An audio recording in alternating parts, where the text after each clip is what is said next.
Just like a computer that has too many applications running at the same time, your brain's working memory can get bogged down when you're trying to learn how to foundation paper piece. Finishing tasks in advance can make things easier while you're learning. So today's video is going to talk about what you can do on your pattern piece to make things more simple for you.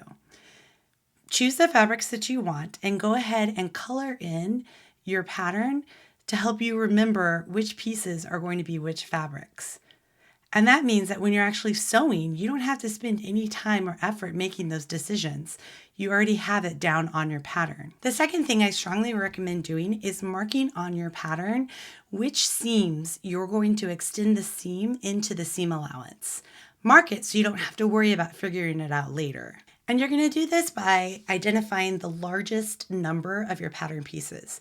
For me, the last piece I sew on is number 13. And so I extended the seam line that I'm going to stitch on in both directions on either side. Now, when I move to pattern piece 12, I don't need to do the side that's already covered by 13. I just extend it on the other end. And the same thing happens with piece number 11. I don't need to do it near piece 12. I just extend it on the other side. For this pattern, it's built from the center out in rings.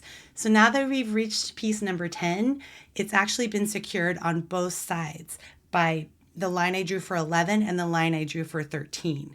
So at some point you should be able to look at your pattern piece and realize that you have drawn future stitching lines for all of the important pieces that will secure those seams into the seam allowance. The last thing you need to do is just trim off any extra paper so it doesn't get in the way when you start sewing. These are the things I ask my students to do to their patterns so they have fewer things to think about later when they're sewing.